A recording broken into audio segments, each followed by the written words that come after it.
السلام علیکم دوستوں، آج کی کتھا کہانی میں ہم آپ کو لے کر چلتے ہیں ایک ایسے گاؤں میں جہاں کی فضاؤں میں سکون تھا، مگر وہاں کے لوگوں کے دلوں میں تھوڑا غرور بھی تھا۔ اس گاؤں میں ایک بزرگ رہتے تھے جنہیں سب بابا کہہ کر پکارتے تھے۔ بابا کی آنکھوں کی روشنی بچپن میں ہی ایک بیماری کی وجہ سے چلی گئی تھی، مگر ان کا دل آج بھی روشن تھا۔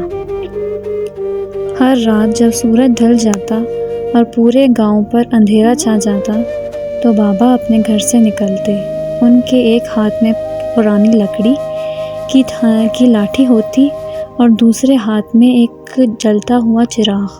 لوگ انہیں دیکھ کر آپس میں سرگوشیاں کرتے، دیکھو اندھا آدمی ہاتھ میں چراغ لیے جا رہا ہے، بھلا اسے اس روشنی کا کیا فائدہ؟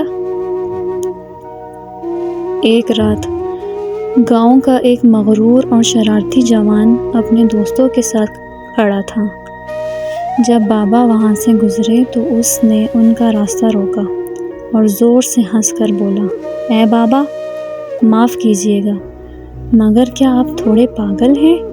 آپ کو تو دن اور رات کا فرق ہی محسوس نہیں ہوتا؟ پھر یہ تیل اور چراغ کیوں ضائع کر رہے ہیں؟ آپ کے لیے تو پوری دنیا ہی اندھیرا ہے۔ اس کے دوست بھی اس کے اوپر ٹھاکے لگا کے ہنسنے لگے۔ بابا رک گئے۔ ان کے چہرے پر غصہ نہیں تھا، بلکہ ایک ہلکی سی مسکراہٹ تھی۔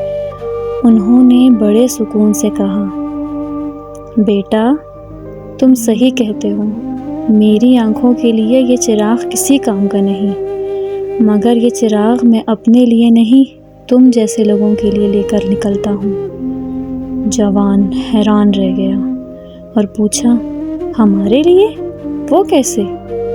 بابا بولے، تاکہ اندھیرے میں تم جیسا کوئی شخص مجھ سے ٹکرا نہ جائے اور مجھے گرائے نہیں۔ یہ چراغ اس لیے ہے کہ تمہاری آنکھیں ہونے کے باوجود اندھیرے میں تم اندھے نہ بن جاؤ اور مجھ بڈھے کو دیکھ نہ سکو۔ یہ سنتے ہی اس جوان کا سر شرم سے جھک گیا۔ اسے احساس ہوا کہ اصلی اندھیرا آنکھوں کا نہیں، بلکہ بدگمانی اور غرور کا ہوتا ہے۔ تو دوستو، اس کہانی سے ہمیں یہ سبق ملتا ہے کہ کسی کا مذاق اڑانے سے پہلے اس کی حکمت کا سمجھنے کی کوشش کرنی چاہیے۔